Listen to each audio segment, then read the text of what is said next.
우리가 때로는 이렇게 잘 지어진 건물에서 예배를 드릴 때도 있고요. 또 어떨 때는 야외에 나가서 예배 드릴 때도 있죠.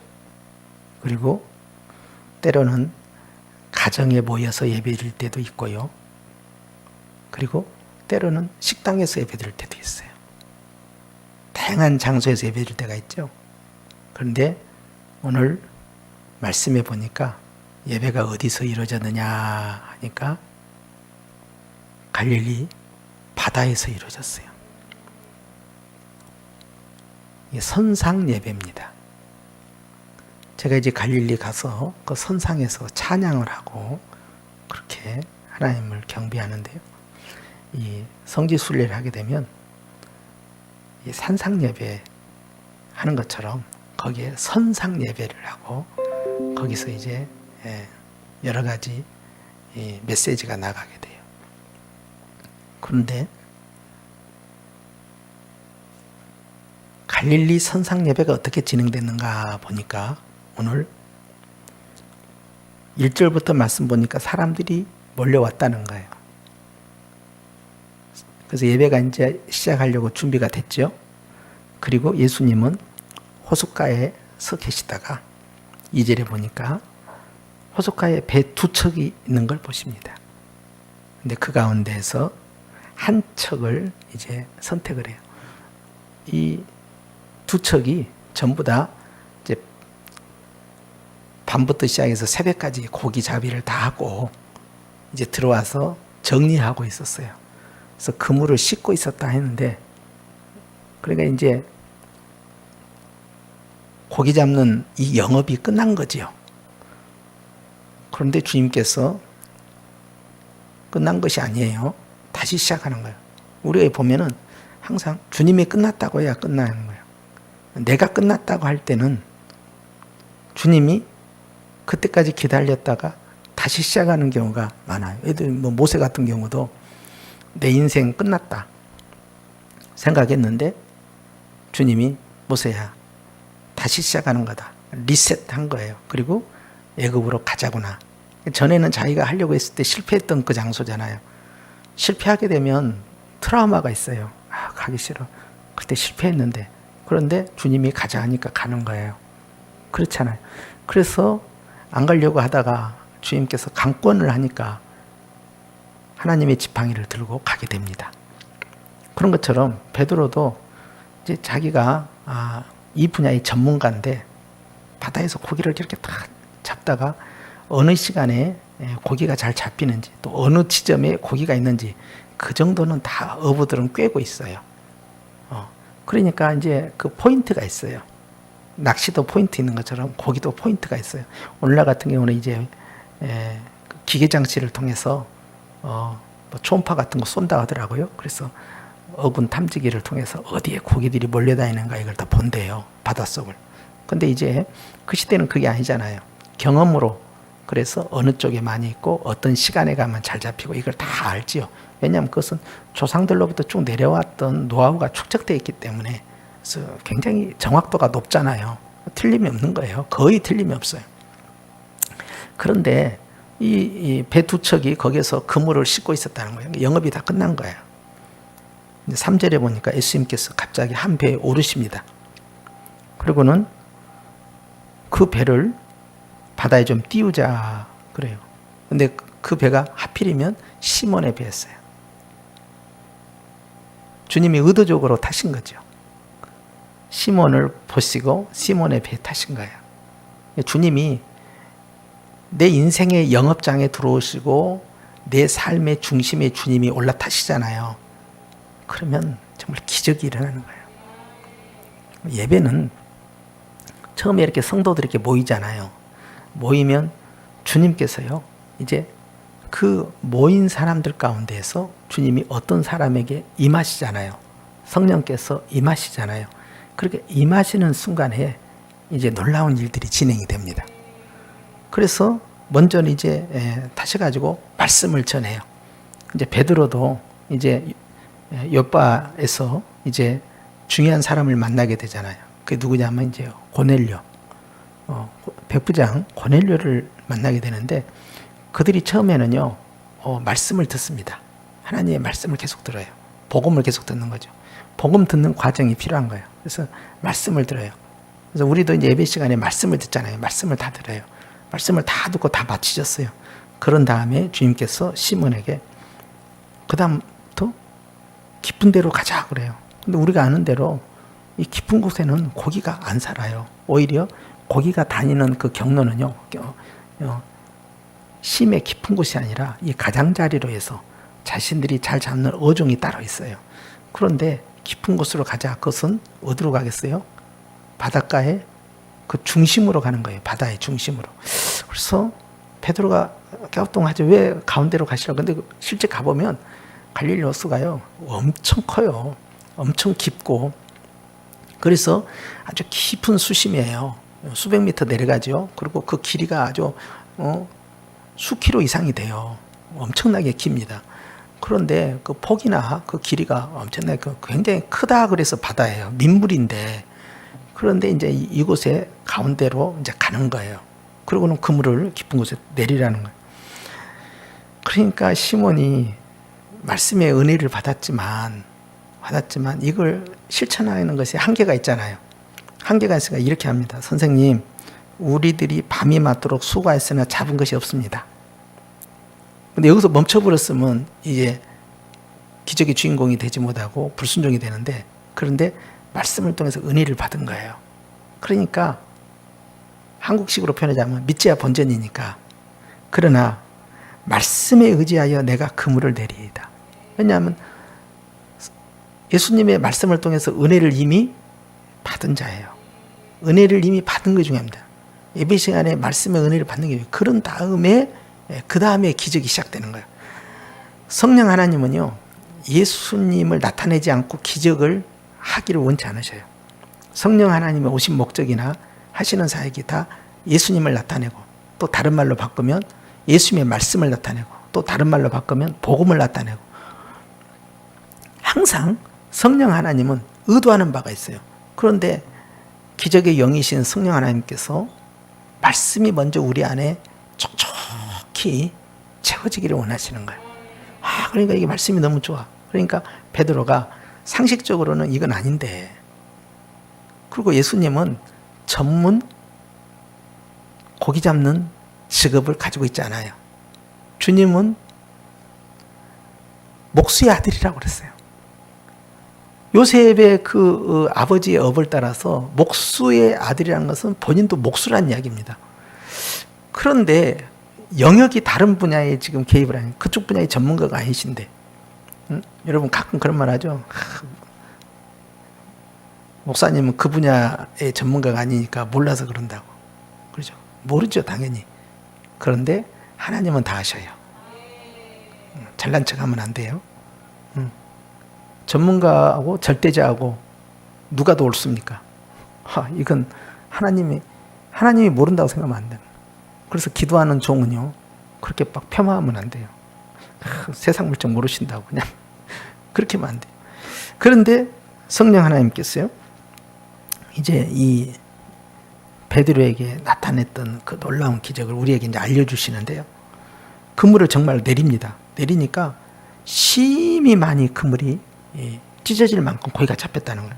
근데 이제 나중에 부활하신 이후에 잡은 고기는 153마리로 나와요.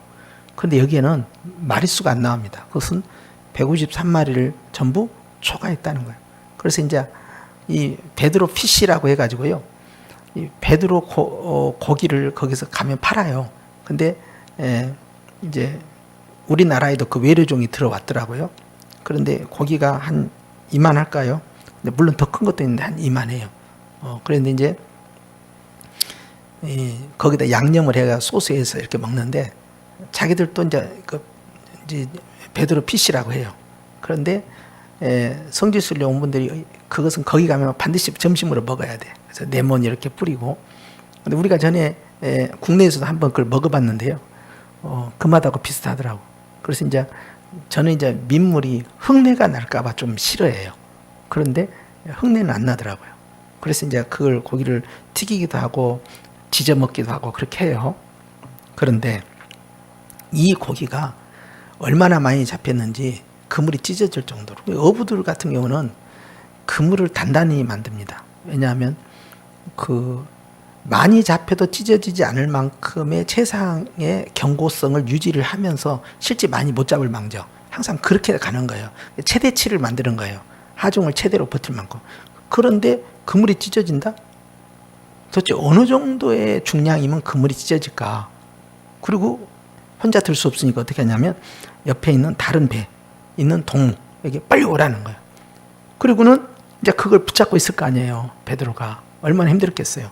그런 상황에서 다른 어부들이 오는데 어부들이 와서 같이 그것을 들어 올려서 각자의 배에 담는데 그 배가 물에 잠길 만큼 웬만큼 배는요, 웬만큼 채워갖고 이렇게 쭉 눌리지가 않습니다. 부력에 의해서. 그런데 물이 넘실될 만큼 배가 이렇게 잠길 정도면 굉장히 하중으로 눌렸다는 거니까 뭐 적은 양의 고기를 가지고는 도저히 이해가 안 되는 거예요. 이게 굉장히 무거운 하중으로 눌리는 거예요. 그럴 때 베드로가 그걸 보고 깜짝 놀란 거예요. 말씀에 의지하여 던졌는데, 그러니까 하나님의 말씀이 선포되고 나서 아멘하고 잊어버린 것이 아니라 그 말씀이 삶에 어떻게 돼요? 적용이 된 거예요. 하나님의 말씀을 듣고 그것을 내가 선포하고 그것을 붙잡을 때 기적이 일어나는 거예요.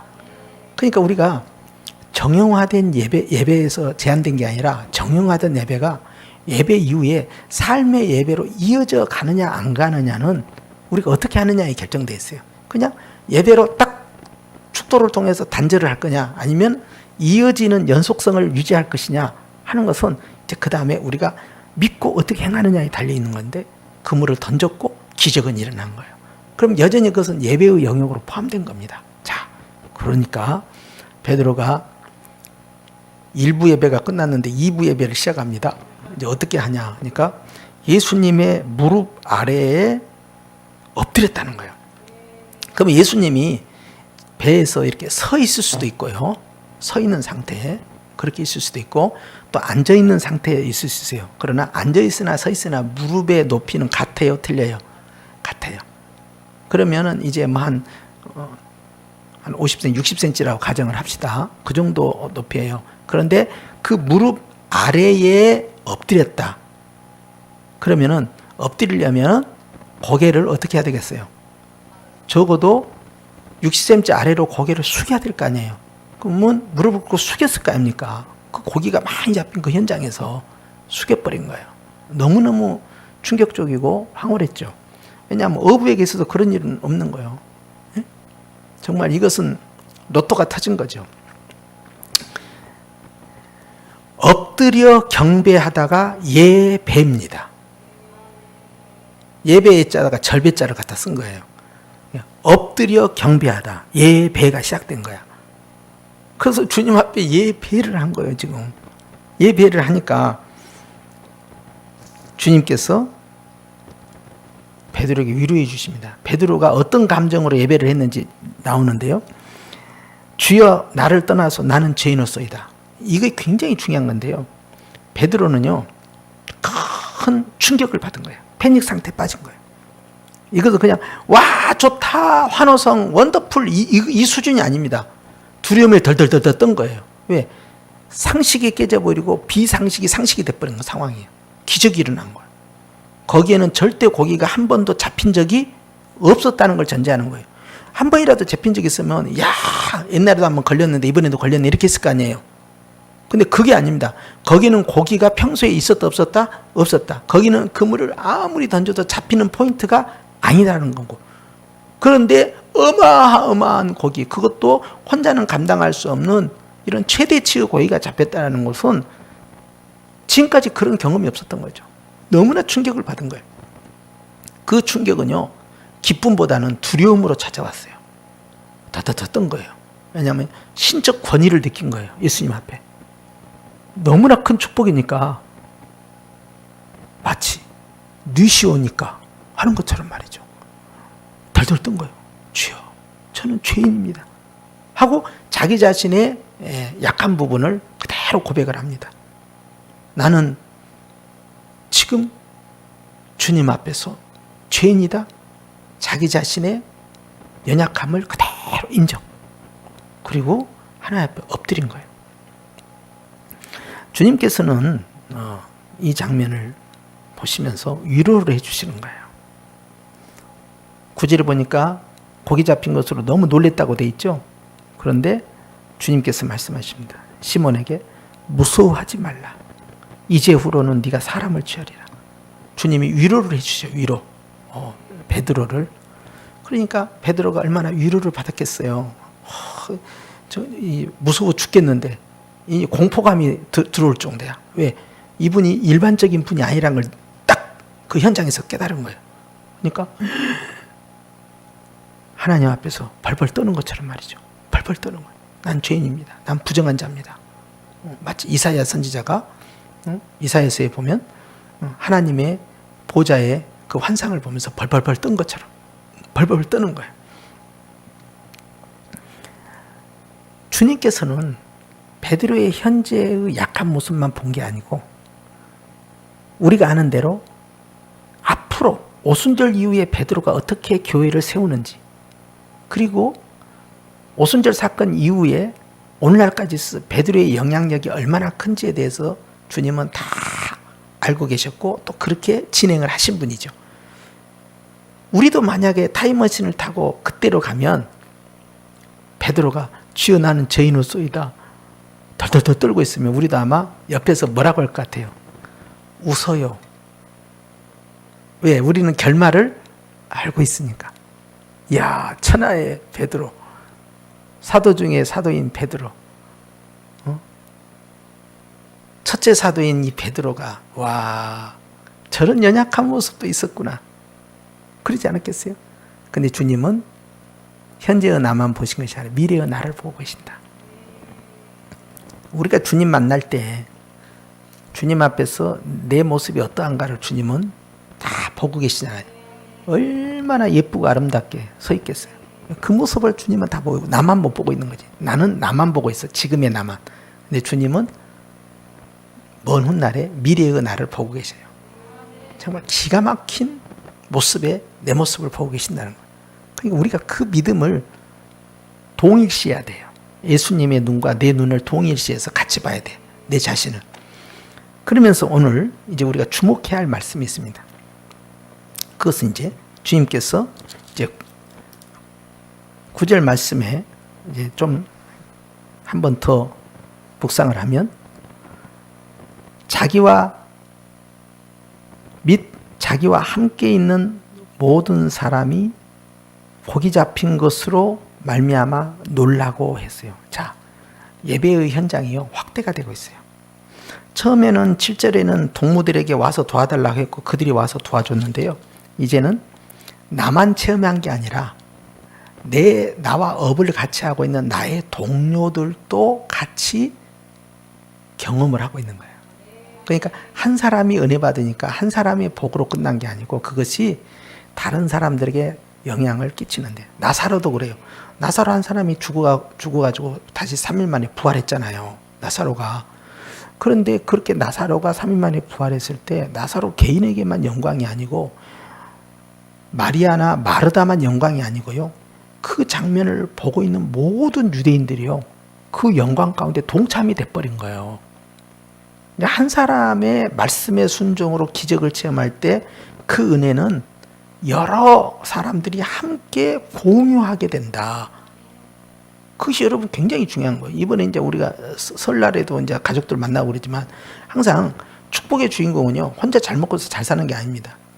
내가 하나님의 말씀에 순종해서 축복을 받았을 때 나로 말미암아 내 이 기적의 체험으로 말미암아 내 주변에 있는 내 가족이나 내 친구나 내 동료들이 뒤집어지는 거예요. 그런 축복의 주인공이 어디서 시작됐느냐? 예배에서부터 시작됐어요. 어디에서? 선상 예배에서. 주님과 함께하는 예배, 주님의 말씀을 듣고 있는 그 예배, 그리고 그 예배가 계속 삶으로 이어져 가서 삶의 현장에서 그것이 나타난 거예요. 그러니까 이제 가족들이 이제 그 친구들이 와, 주변에 내가 아는 사람들이 와 이렇게 하는 거예요. 그러니까 종려주일에도 나사로 때문에 사람들이 많이 몰려온 것처럼 말이죠. 이제 이 베드로의 이 기적의 현장 가운데 목격자가 된 그 친구들도 큰 충격을 받는 거죠. 예. 그래서 이제 우리가 여기서 보면 안드레도 이제 그 안에 또 들어있어요. 우리가 이런 이 축복의 경험이 얼마만큼 하나님 앞에 순종하게 만들고 그리고 많은 사람들에게 복음을 전파하는 길을 열어놓는지를 보여주잖아요. 그래서 개인이 경험하는 그 예배의 축복, 그 기적의 축복은 결국 주변 사람에게 확산돼 간다 하는 것을 우리가 주목해야 됩니다. 그래서 우리도 기도할 때 하나님 말씀 붙잡고 제가 순종할 때 기적이 일어나게 하옵소서. 그리고 그 기적이 내 개인에게만 경험된 것이 아니라 이 모든 것을 보고 있는 내 주변에 있는 가족을 비롯한 모든 사람들이 와 하나님 살아계시다 하고 느끼게끔 그렇게 해서 함께 그 축복을 공유함으로써 하나님께 집단적 영광을 돌리게 하옵소서. 그렇게 우리가 기도를 해야 되지 않겠어요? 그러면서 주님께서는 이제 그런 기적의 주인공에게 이제 말씀을 아멘으로 받고 그 말씀을 실천을 하고 실천을 함으로써 이제 기적을 체험하고 기적을 체험함으로써 주변 사람들과 그 축복을 함께 공유했던 바로 그 베드로에게 사명이 떨어집니다. 시몬아 무수하지 마라. 이제 우리는 네가 사람을 취하리라. 지금 자기 동료가 누굽니까? 10절에 보니까 세베드의 아들로서 시몬의 동업자인 야고보 요한도 놀랬다. 다 보고 있는 거예요 지금. 이 사람들이 베드로 야고보 요한이 이 사람들이 사도들 가운데 핵심 코어 멤버 아닙니까? 그런데 그들이 보고 있는 상황에서 주님이 이제 마지막으로 베드로를 딱 부르시는 거예요. 그랬을 때 사명이 떨어져요. 이제 후로는 그러니까 비포와 애프터가 완전히 달라져요. 기적의 주인공이 되기 전과 된 후는 완전히 삶이 바뀌어요. 주님의 지시사항이 달라집니다. 이제는 고기에 집중하지 말고 사업에 집중하지 말고 먹거리에 집중하지 말고 경제에 집중하지 말고 어떻게 네가 살아야 되느냐. 이제는 하나님의 뜻대로 하나님의 사명대로 하나님이 원하는 것에 집중해야 된다. 그게 뭐냐면 사람을 얻어라. 어떻게? 복음을 통하여서. 돈을 통해서 사람을 얻는 것도 아니고 구제를 통해서 사람을 얻는 게 아닙니다. 자기의 이 고기 잡는 전문 기술을 가지고 사람을 얻는 게 아니에요. 예수 그리스도의 복음을 통해서 사람을 얻으라는 거예요. 그것이 바로 전도가 되는 거예요. 저는 저와 여러분이 이 말씀을 적용하기를 원하는데요. 우리가 예배를 드릴 때마다 베드로의 이 선상 예배처럼 하나님의 말씀을 액면 그대로 다 아멘으로 아멘으로 마음에 담고요. 두 번째는 그것을 절대 내 마음에만 두는 것이 아니라 삶에 적용을 해서 순종, 행해보는 거예요. 실천하는 거예요. 말이 안 돼도 순종하는 거야. 그러면 기적을 체험하는 3단계로 가요. 그리고 나뿐만 아니라 내 주변에 있는 사람들까지 다 함께 그 즐거움을 나누는 4단계로 가요. 그리고 마지막 주님께서 그렇게 됐을 때 얘야 이제는 방향을 바꿔서 더 귀한 것을 해야 되지 않겠니? 먹고 사는 문제 걱정하지 말고 이제는 사명을 위해서 한번 해보자.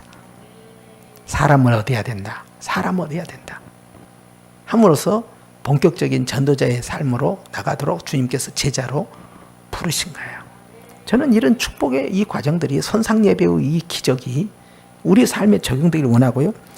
기적을 체험하는 예배, 기적을 체험하는 예배의 연속성, 기적을 체험하는 삶의 모습들을 통하여서 하나님 앞에서 총체적으로 영광을 돌리고 쓰임받기를 주의 이름으로 축원합니다.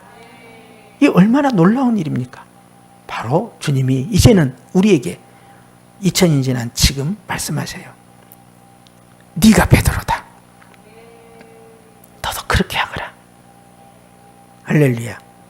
상식을 깨고 이성을 깨고 경험을 깨뜨려버리고 내 판단을 깨뜨려버리고 내가 가지고 있는 모든 정보를 다 무력화시키고 하나님의 말씀을 귀하게 여겨서 그 말씀대로 행하오니 축복의 주인공, 그리고 주님이 나만을 향한 축복이 아니라 모두를 향한 축복의 경험자가 되게 하셔서 공유시키고, 나중에 야고보와 요한도 얼마나 훌륭한 주님의 사도가 됩니까? 이게 집단적 회심이 일어나는 거예요. 그리고 나는 본격적으로 이제는 사람을 낚는 어부로서의 전문 사역을 들어가게 된다. 이것이 얼마나 가치 있는 주님의 부르심이냐 하는 거예요. 그 역사가 저와 여러분이 있기를 주님 축원합니다. 그러기 위해서는 항상 처음을 놓치면 안 됩니다. 예배에 성공해야 돼요. 예배를 훼손하면 안 됩니다. 예배 시간에 존다든지 그 말씀을 이렇게 받아친다든지, 에이 말씀은 좋지만 그건 현실적으로 어려워한다든지 그러면 안 돼요. 하나님의 말씀은 옥토에 떨어져야지 길가 땅도 안 되고 가시덤불 땅도 안 되고 자갈밭도 안 돼요. 그런 걸 완전히 깨뜨려야 돼요. 그래서 말씀 가운데서 먼저 성공을 한 것이 1단계, 여기서부터 쭉 뽑아내는 거예요. 그럼 하나님의 말씀이 결국 나를 새로운 길로 인도하신다. 이걸 잊지 마시고 승리하시기를 주의 이름으로 축원합니다. 기도하십시다. 하나님 아버지,